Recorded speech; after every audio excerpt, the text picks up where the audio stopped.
Band. So, this is it. Ang pinakahihintay nating araw na maikasal tayo sa loob ng simbahan. At ito na nga ang kwento. Ito yung simula ng ating pagkakakilala. August 24, 2018. Nagbabantay ako noon sa hospital, and then naghahanap ako ng makakausap. Kasi hindi naman talaga ako makakatulog sa hospital. And then, yun na nga, nastorbo kita hanggang 12 midnight. Sa aking tinatag, nandito tayo sa harapan nila upang ikwento ang ilan sa mga pangyayari at nangyari sa ating pag-iibigan. Nagsimula tayo bilang magkaibigan hanggang tumagal-tagal ay nagkaibigan. Isang bagay na hindi ko malilimutan nung nag-aaral pa tayo. 4 AM pa lang ng umaga, alis na ako ng bahay, susunduin na kasamang papasok sa school. Mag-aantayan kung sinong maunang matapos ang klase at sabay din yung ito. Nakapagtapos na ako ng pag-aaral at ilang buwan lang ay namanhikan na kami. At tayo nagsama. Mga bagay na tayo magkasundo, away dito, away doon. Pero minsan, hindi ka nakatingin sa akin ni Kurot. Mas ikaw pa nga ang nananakit.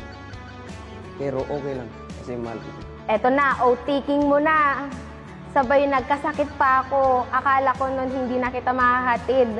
Pero thank you, Lord, kasi pinagaling niya ako para makasama pa kita ng ilang araw.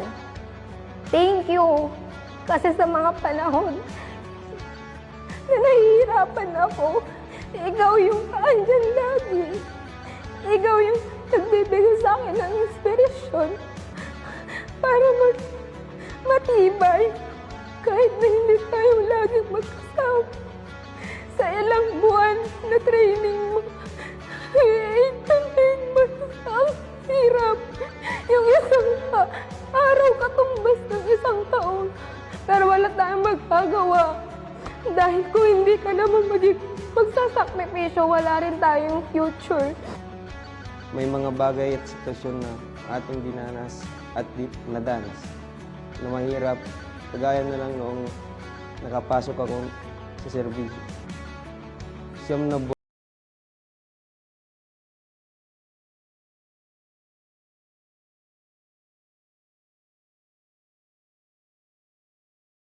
ginagawa mo. Kumusta pag-aaral? Gusto ko lang sabihin na alam mo naman kung gaano kita kamahal.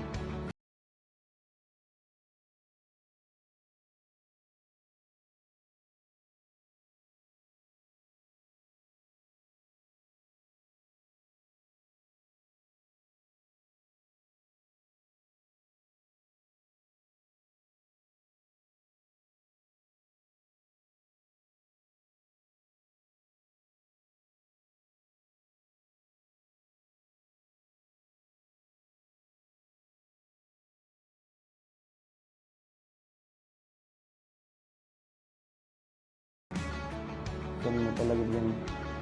Pagtityaga mo lagi dapat. Tiyaga lang, tiyaga. Kasi di naman ito panghabang buhay na ganito tayo. Matatapos din ito. Salamat kasi sa 9 months, ako pa rin yung inuwian mo.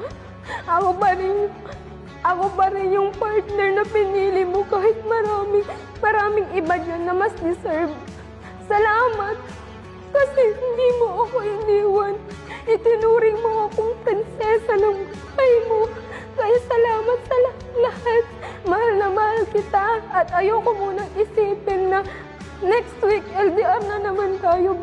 Basta enjoyin muna natin tong araw na to. Mahal na mahal kita. Ikaw lang habang buhay.